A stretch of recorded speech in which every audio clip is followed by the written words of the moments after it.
Hey guys, how are you doing? Today's tutorial is about one of the most feared marksmen in the game, Melissa. She can literally carry a match if used the right way. Besides being very strong in 1v1, she's also excellent in team fights. Without a doubt, she's one of the best marksmen, especially for those who are just starting out. If you want to learn from scratch or have trouble playing with Melissa, don't worry. In this video, I'll explain in detail how her passive works, her skills, what build to use, and in the end, I'll bring some tips to help you maximize your gameplay with this needle-shooting machine. Let's start by talking about the passive. Melissa's passive is pretty simple and won't influence your gameplay that much. She deals 125% damage to minions, jungle monsters, and summoned units. It's nothing insane, but it helps a lot with wave clear and objectives in a way that's almost imperceptible. Now that we understand the passive, let's move on to the skills. In Skill 1, Melissa dashes in the chosen direction and gains attack speed for 3 seconds. It's a pretty simple skill, but it makes all the difference. In Skill 2, she throws muddles in a direction, dealing damage to the first enemy hit and linking nearby enemies for up to 6 seconds. The linked enemies are slowed for a moment and can break the connection if they move out of Muddle's area. Okay, but what's the point of this connection? It's simple. Whenever Melissa attacks any target, an extra attack is launched from Muddles and goes straight to the enemies that are linked. You can also use the Attack Minions button to target Muddles itself, which helps a lot when you want to hit an enemy from a distance. And there's more. This skill has a direct connection with Skill 1. When Muddles is active, the dash from Skill 1 also applies to it. Plus, whenever you deal damage to an enemy hero through Muddles' link, Skill 1's cooldown is reduced by 0.5 seconds.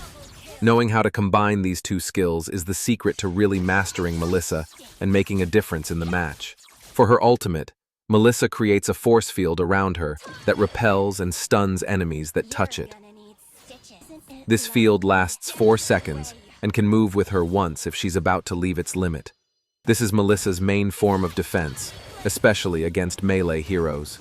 Now that we've seen how her passive and skills work, let's talk about builds and emblems. Melissa is a marksman focused on attack speed, but she can also deal a lot of critical damage, so you can build differently depending on the situation. You can go for a crit-focused build with Windtalker, Berserker's Fury, and Haas's Claws as your core, or an attack speed build with Corrosion Scythe, Demon Hunter Sword, and Golden Staff. On top of that, you can finish with items like Malefic Roar, Wind of Nature, Sea Halberd, Rose Gold Meteor, or a defensive item depending on the match. As for emblems, I always recommend the Marksman emblem. In the first slot, you can use Swift or Fatal. In the second, Weapons Master or Pull Yourself Together. And in the last one, War Cry or Weakness Finder. For Battle Spell, it's always Inspire. There's no better option for her. These are 2 builds I usually use and recommend for beginners, but of course feel free to make adjustments according to each match. And before wrapping up, let's go over the final tips so you can shine playing Melissa. Her early game is pretty strong compared to other marksmen, so take advantage of Muddles to pressure the enemy and secure a farm advantage. You can do this by attacking minions or even the gold shield. Another thing, use Muddles to check bushes safely. Always good to be cautious. When you go in on an enemy, make sure you're going to secure the kill, because after you use the dash, there's no going back. If the enemy has crowd control or an escape, you might end up dying. The ideal is to engage only after the enemy has used those abilities. Now, if it's against heroes with no escape, then just go all in. Activate your ultimate, and you'll hardly lose. And if you've got Wind of Nature, even better. Although her ultimate is her main form of defense, you can also use it offensively because of the stun. And in some areas of the map, you can even use the ultimate to trap enemies against the wall. It's a pretty broken trick if you nail the timing. If you enjoyed this video, leave a like, subscribe to the channel, and turn on the notification bell so you don't miss the next ones.